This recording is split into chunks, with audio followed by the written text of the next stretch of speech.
It's 7 a.m. on the West Coast, 10 a.m. on the East Coast, 3 p.m. in London, New South Wales, it's 12 midnight, and in Malaysia, it's 1943. I'm Jay Sheldon, and I'm not wearing pants. Hello, Misha. Darren Chow stopped by on our Facebook Live page. I'm not wearing pants over there. My sound is a bit weird tonight, isn't it? I think this microphone is a bit screwed up. I don't know. We'll see what happens. Let me know in the chat. Misha, hello, welcome. Nice to see you. Darren says MCO days again. Indeed, we are about to head into another one of these useless, ridiculous lockdowns. And we'll have something to say about that coming up in just a little bit. Yeah, wow. I had a very busy day today. A very busy day today. Why is Peter Pan showing up here? Get rid of that. There. I don't know what happened. Yeah, so it was a crazy day today. But I got through it. We are getting ready. Misha says, probably won't say much at the moment, cleaning up my room because today's kind of difficult. All right. Well, I hope you have a better rest of the day. I will try to do my best to improve that for you. We're getting ready for tomorrow night's live stream, but it's not an I'm not wearing pants live stream. It's from a show that I created and produce, direct, whatever you want to call it. It's a whole team of folks. It's not just me. But it's called Urban Jungle Food. And this is, of course, Ramadan, the holy month of Ramadan for those of the Islamic faith. And here in Malaysia, that's a very big deal. And so one of the things that we decided to do was to do a live buka puasa, which is the breaking of fast, which tomorrow it will be at 7:20. It changes slightly each day as the setting of the sun slightly changes. So we're going to go live on Urban Jungle Food's Facebook page at 7:15. 7:15, as a matter of fact. In fact, let me see. Can I change that? No. Why can't I change that? I don't know why. I'll try and fix it in a second here. Let's see. Let's get rid of that. Oh, no. Okay, and we will go over here and add something else. I'm working live on the things I need to do. There we go. Okay, cool. Now we're done. And I can move this thing around and I can actually show you. There you go. Look, it worked. This is the live stream. This is our show, Urban Jungle Food. Our two crazy hosts. Zed is the normal host. This guy over here, Zed, is our normal host for Urban Jungle Food. David is our host for another show that we do called Random Acts. You'll find that at Random Acts Malaysia, also on Facebook. And so David is going to join Zed. Now, Zed is Muslim. David is not. David is not fasting, of course, during fasting month. However, Zed challenged David for tomorrow to be puasa because he's going to be taking part in hosting our Buka Puasa event. And David accepted the challenge. So tomorrow, David, who does not normally fast, will be fasting all day. And then he will Buka Puasa. He'll break his fast with Zed and a few other folks from the staff. So we're going to be doing that tomorrow. It'll be a lot of fun. And yeah, we will be live at 7:15. So be sure and join us there. Okay, so I promoted the hell out of that. Now on to what I was going to talk about. Please like, subscribe, share wherever you're watching. We're on 3 different channels. Twitch.tv/JSheldonNoPants. YouTube, the Jay Sheldon channel over there on YouTube. And also Facebook. I'm Not Wearing Pants is the name of the page. It's very important that you share it and like it and subscribe. Subscribe. So those things all help. Thank you very much for that. Let's see, Misha. An inspector's coming over to see the house condition for refinance. Ooh, that's important. Uncle suggests mainly folding up my bed for the inspector to see the floor. Okay. Good luck with that. Wow. That's a biggie. All right. So on to things that are happening around the block and around the country.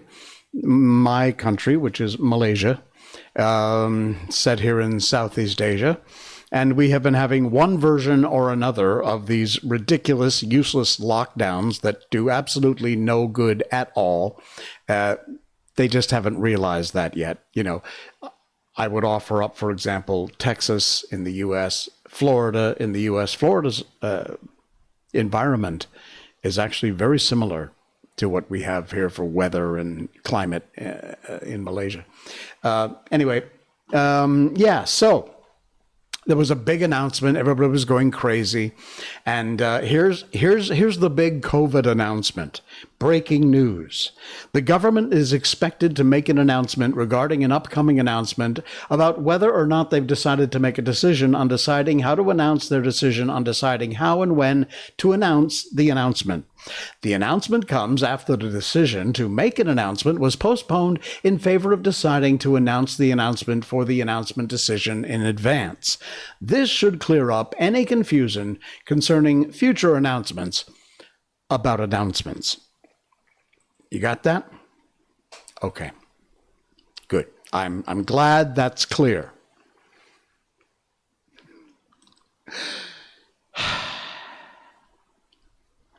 So basically a movement control order, which is MCO, that's how everyone refers to it. We had, the usual crap, 3 weeks to defeat the spread, which turned into a year, which turned into MCO 2.0, which now has turned into MCO 3.0. And honestly, if there was ever an image of what these lockdowns are, this would be it. Yes, this is MCO 3.0. You put up the fence, you put up the gate, and you leave off the fence. That's pretty much what we're talking about. Unbelievable. And of course, we have started the vaccines here in Malaysia. Let me get rid of all my notices that keep popping up there. And I had a discussion, commenting back and forth with a friend of mine about vaccines, and I have not said my position one way or the other on vaccines. I said I am extremely open-minded about the vaccines. If you choose to take the vaccine, good on you, congratulations. If you choose not to take the vaccine, good on you, congratulations. And I am not going to make a comment one way or the other, judging you for what your decision is. It is your decision, it is your health, and you get to decide. Nobody else. And nobody else should be judging you or making comments about you if you choose to have the vaccine or to not have the vaccine. That is very private and a very personal decision. Which, by the way, I see people sharing their vaccine appointments. You make them on your My Sajatra application on the phone. You make your appointment, and then you get a little confirmation. People have been screenshotting that and sticking it on Facebook. It's all plastered all over Facebook. Are you stupid? Why would you share that sort of private, personal information? I know, you're so proud and all, but seriously, do you use your brain? You stick that information out there about where, who, what, when you're going to be somewhere. I'm sorry. To me, it makes no sense at all. I don't know why anybody would do that, except, got to share it with my friends. Well, you're an idiot. I saw this today. Actually, it was posted a while ago, but someone reposted it. And I love this. Listen. Just a gentle reminder that some of our friends have chosen not to get vaccinated this time around, and that's okay too. There's still a lot of concern and questions about vaccine safety at the moment. That's just a fact. So please do not blast others or be overly critical of people's choices right now. Just because you decided to get vaccinated does not make you woke, an overused term. It says I generally loathe. It's in dreaming and meditation that some truths surface. So drop the Superiority Act. If you registered and volunteered for the AstraZeneca vaccine, great. Thanks, Kim, for liking the stream. Thank you. If you registered and volunteered for the AstraZeneca vaccine, great. It shows that you're prioritizing your health. If you opted to sit this one out, it also shows that you're prioritizing your health and you have some concerns. What's important is that we continue to educate ourselves and to help each other. Remember, even when you're vaccinated, you still need to, apparently, although I don't know why, wear a mask, wash your hands, and practice social distancing. The new normal is not the old normal with a mask slapped on it. Do better. Now, there are some parts of what she wrote here. Anis Taufik, don't know who that is, but that I agree with. A few things I don't. But beyond that, the main theme of what she's saying here is stop judging. It's a private, personal decision, which everyone has to make. And just because someone's choices don't match yours, that doesn't make you any better or worse than that person. So there you go. I liked that a lot when I saw it. I wanted to share it with you. What else is going on? Oh, Darren, who was in the chat a little earlier. I don't know if he's rejoined us or not, but he shared this, and it kind of relates to what I was talking about. Kind of not, but it was really nice, and I wanted to share it with you. May we raise children who love the unloved things, the dandelion, the worms, the spiderlings, children who sense the rose needs its thorns, and run into rain-swept days the same way they run towards the sun. And when they're grown and someone has to speak for those who have no voice, may they draw upon that wilder bond, those days of tending tender things, and be the ones. That by Nicolette Souder. I like that a lot. That's very cool. Very nice. All these little philosophical things. I got another one for you. Man, this cranks me off. Oh, I'm telling you. I don't even... All right, you know what? It's going to be one of those, I'm going to share it, I'm going to say a couple things and then move on, because I'll go on a rant and I'll be on for 3 hours talking about it. But kids are cute, but they're really not eco-friendly.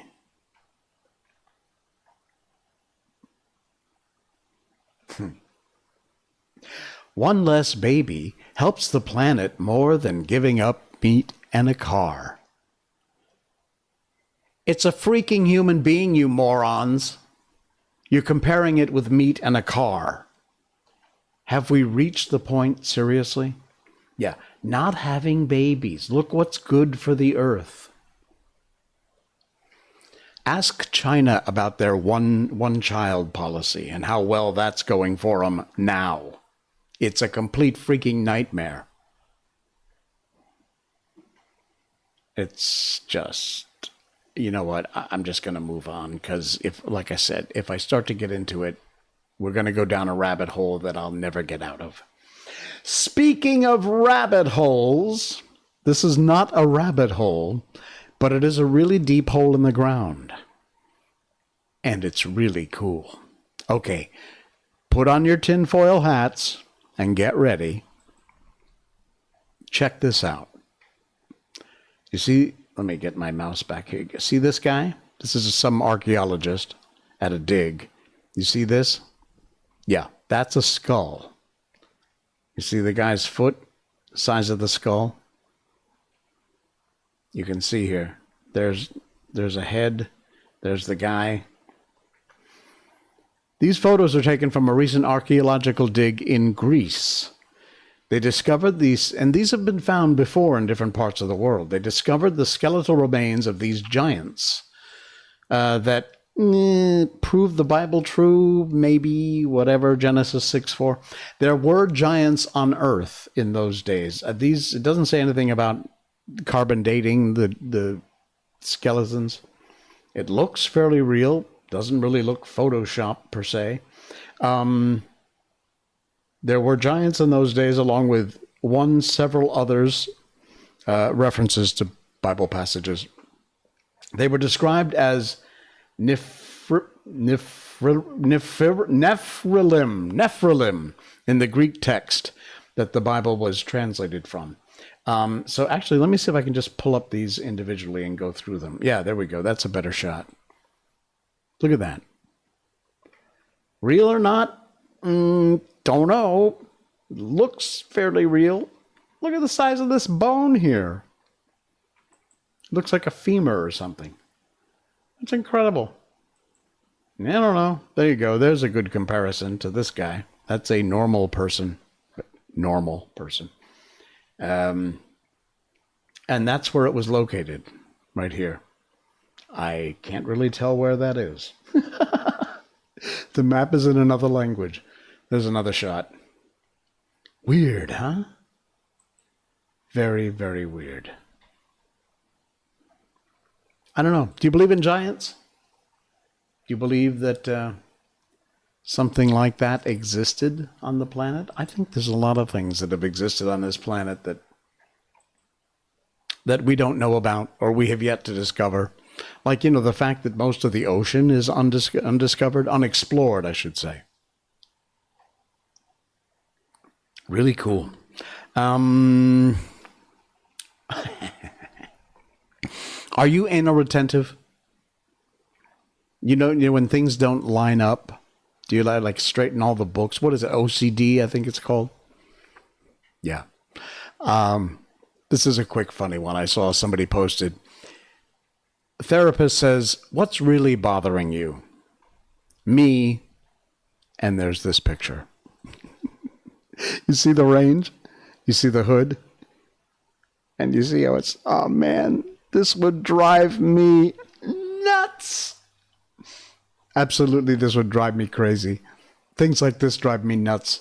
Tiles in the floor where one is slightly off. I'd probably have to admit I'm relatively OCD when it comes to things like this. Things like this I'm OCD about.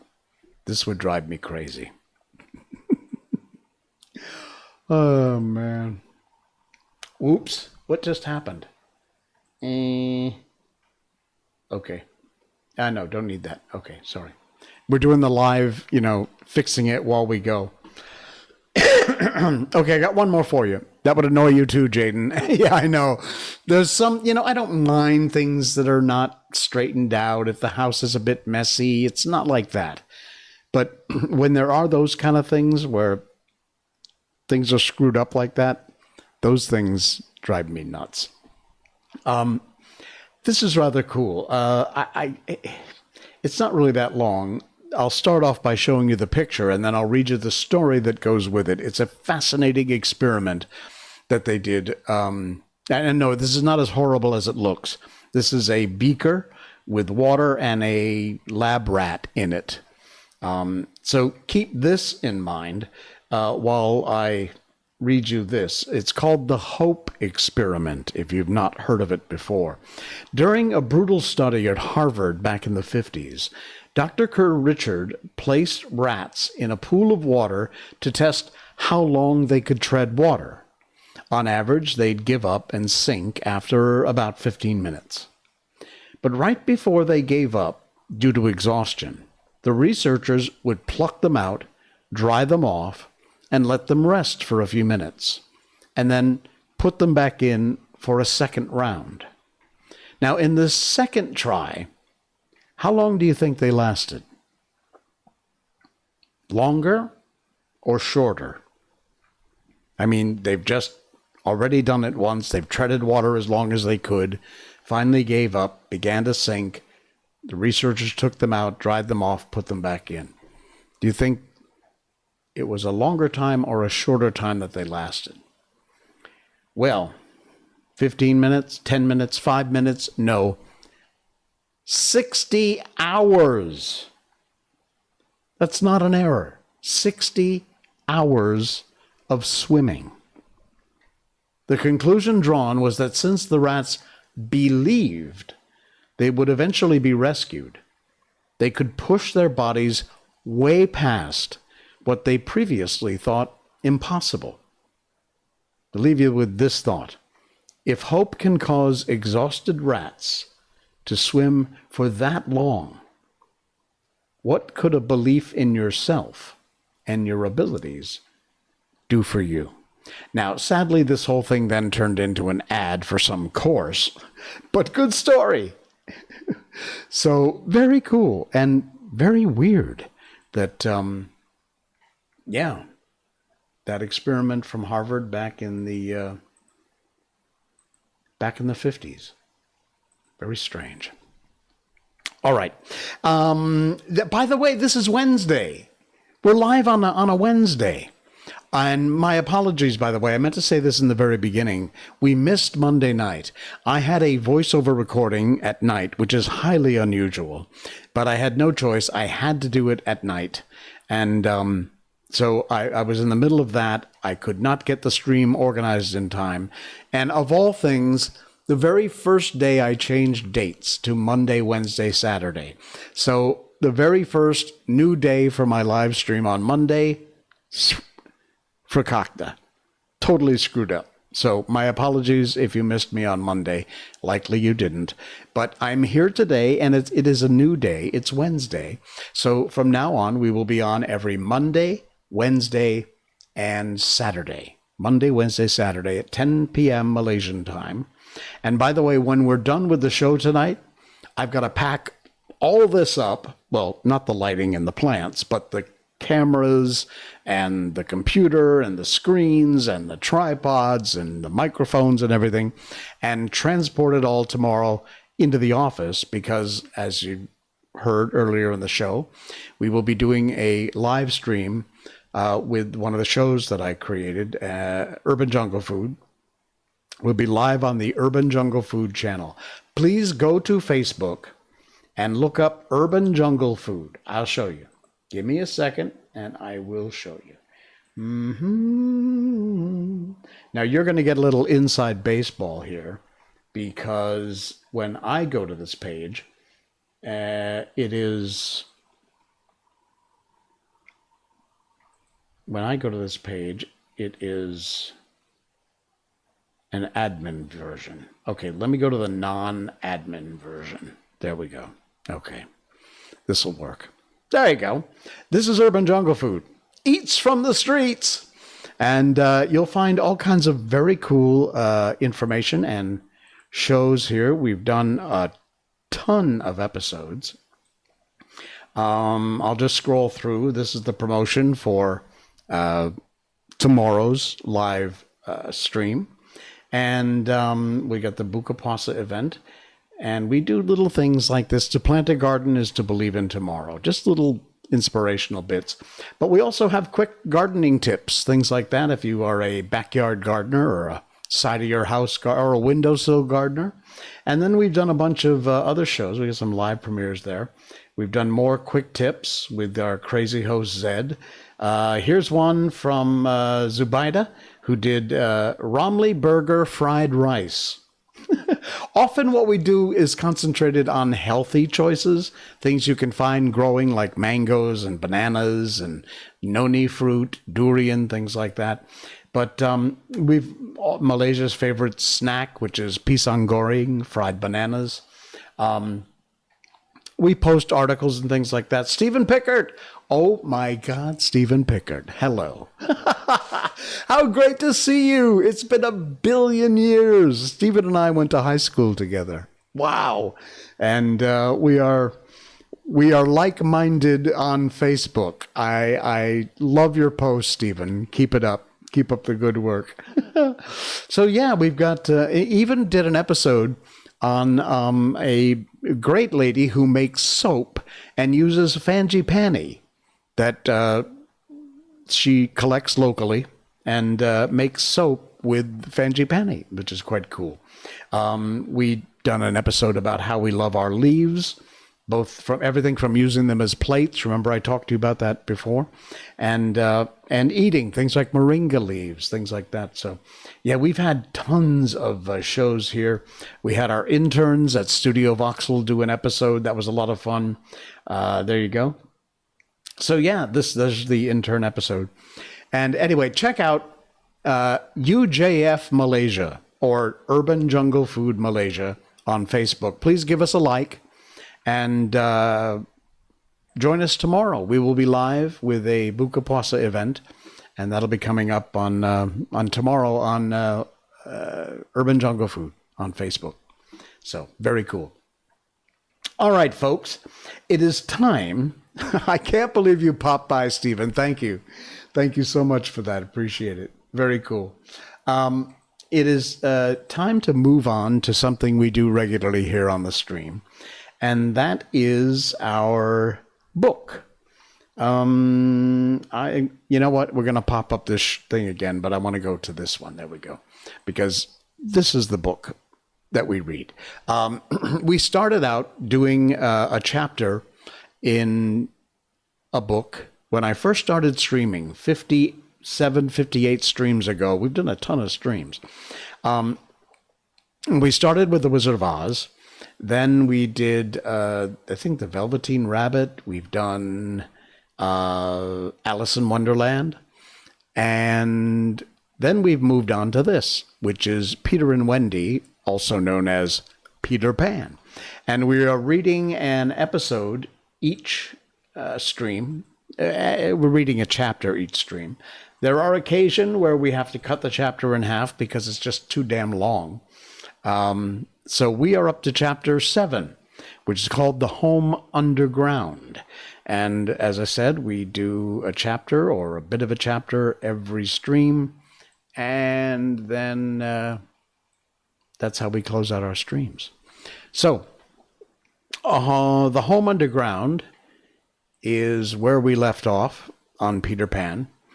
And so let's move into it. This is chapter 7 from Peter Pan, The Home Underground. One of the first things Peter did the next day was to measure Wendy and John and Michael for hollow trees. Now Hook, you remember, had sneered at the boys for thinking they needed a tree apiece. But this was ignorance. For unless your tree fitted you, it was difficult to go up and down. And no two of the boys were quite the same size. Once you fitted, you drew in your breath at the top, and down you went at exactly the right speed. While you ascend, you drew in and let out alternately, and so wiggled up. Of course, when you've mastered the action, you're able to do these things without even thinking of them, and nothing could be more graceful. But you simply must fit. And Peter measures you for your tree as carefully as a suit of clothes. The only difference being that the clothes are made to fit you, while you have to be made to fit the tree. Usually, it's done quite easily, as by your wearing too many garments or too few, but if you're bumpy in awkward places, or the only available tree is oddly shaped, Peter does some things to you, and after that, you fit. Once you fit, great care must be taken to go on fitting. And this, as Wendy was to discover to her delight, keeps a whole family in perfect condition. Wendy and Michael fitted their trees at the first try, but John had to be altered a little. After a few days of practice, they could go up and down as gaily as buckets in a well. and how ardently they grew to love their home under the ground, especially Wendy. It consisted of one large room, as all houses should do, with a floor in which you could dig if you wanted to go fishing. And in this floor grew stout mushrooms of a charming color, which were used as stools. A never-tree tried hard to grow in the center of the room, but every morning they sawed the trunk through, level with the floor. By tea-time it was always about 2 feet high, and they put a door on top of it, the whole thing thus becoming a table. As soon as they cleared away, they sawed off the trunk again. And thus there was more room to play. There was an enormous fireplace, which was in almost any part of the room where you cared to light it, and across this Wendy stretched strings made of fiber, from which she suspended her washing. The bed was tilted against the wall by day, and let down at 6:30, when it nearly filled half the room, and all the boys slept in it, except Michael, lying like sardines in a tin. There was a strict rule against turning round until one gave the signal. Then they all turned at once. Michael should have used it also, but Wendy would have a baby, and he was the littlest, and you know what women are, and the short and long of it is that he was hung up in a basket. It was rough and simple, and not unlike what baby bears would have made of an underground house in the same circumstances. But there was one recess in the wall, no larger than a bird cage, which was the private apartment of Tinker Bell. It could be shut off from the rest of the house by a tiny curtain, which Tink, who was most fastidious, always kept drawn when dressing or undressing. No woman, however large, could have had a more exquisite boudoir and bedchamber combined. The couch, as she always called it, was a genuine Queen Mab, with club legs, and she varied the bedspreads according to what fruit blossom was in season. Her mirror was a Puss in Boots, of which there are now only 3, unchipped, known to fairy dealers. The washstand was pie crust and reversible, the chest of drawers an authentic Charming the Sixth, and the carpet and rugs the best, the early period of Marjorie and Robin. There was a chandelier from Tiddlywinks for the look of the thing, but of course she lit the residence herself.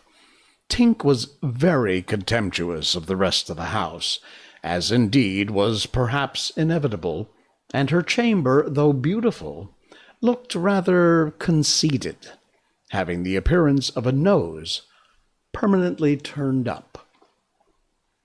I suppose it was all especially entrancing to Wendy, because those rampageous boys of hers gave her so much to do. Really, there were whole weeks when, except perhaps with a stocking in the evening, she was never above ground. The cooking, I can tell you, kept her nose to the pot, and even if there was nothing in it, even if there was no pot, she had to keep watching that it came a-boil just the same. You never exactly knew whether there would be a real meal or just a make-believe. It all depended on Peter's whim. He could eat, really eat, if it was part of a game. But he could not stooge just to feel stodgy, which is what most children like better than anything else. The next best thing being to talk about it. Make-believe was so real to him that during a meal you could see him getting rounder. Of course, it was trying, but you simply had to follow his lead, and if you could prove to him that you were getting loose for your tree, he'd let you stodge. Wendy's favorite time for sewing and darning was after they had all gone to bed. Then, as she expressed it, she had a breathing time for herself, and she occupied it in making new things for them, putting double pieces on the knees, for they were all most frighteningly hard on their knees. And when she sat down to a basket full of their stockings, every heel with a hole in it, she would fling up her arms and exclaim, "Oh, dear, I am sure I sometimes think spinsters are to be envied." Her face beamed when she exclaimed this. You remember about her pet wolf? Well, it very soon discovered that she had come to the island, and it found her out, and they just ran into each other's arms. After that, it followed her about everywhere. As time wore on, did she think much about the beloved parents she had left behind her? That's a difficult question, because it is quite impossible to say how time does wear on in the Neverland, where it is calculated by moons and suns, and there are ever so many more of them than on the mainland. But I'm afraid that Wendy did not really worry about her father and mother. She was absolutely confident that they would always keep the window open for her to fly by, and this gave her complete ease of mind. What did disturb her at times was that John remembered his parents vaguely only, as people he had once known, while Michael was quite willing to believe that she really was his mother. These little things scared her a little, and nobly anxious to do her duty, she tried to fix the old life in their minds by setting them examination papers on it, as like as possible to the ones she used to do at school.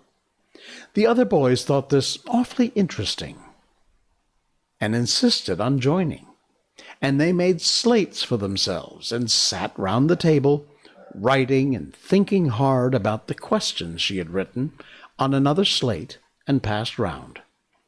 They were the most ordinary questions. What was the color of Mother's eyes? Which was taller, father or mother? Was Mother blonde or brunette? Answer all three questions, if possible. A. Write an essay of not less than 40 words on how I spent my last holidays, or the characters of father and mother compared. Only one of these to be attempted. Or 1. Describe mother's laugh. 2. Describe father's laugh. 3. Describe mother's party dress. 4. Describe the kennel and its inmate. Now, they were just everyday questions like these, and when you couldn't answer them, you were told to make a cross. And it was really dreadful what a number of crosses even John made. Of course, the only boy who replied to every question was Slightly, and no one could have been more hopeful of coming out first. But his answers were perfectly ridiculous, and he really came out last. A melancholy thing. Now, Peter did not compete. For one thing, he despised all mothers except Wendy, and for another, he was the only boy on the island who could neither write nor spell, not even the smallest word. He was above all that sort of thing. And by the way, all the questions were written in the past tense. What was the color of Mother's eyes, and so on. Wendy, you see, had been forgetting too.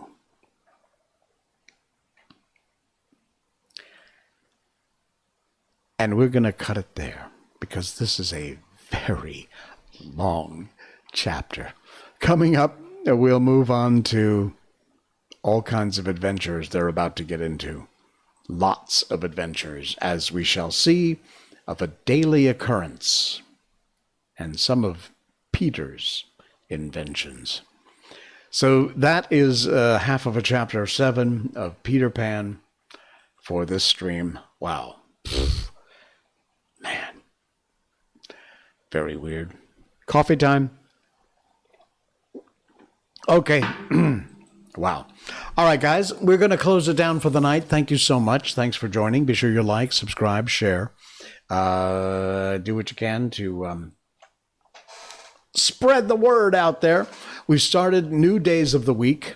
We are on... Whoa, what happened to my sound?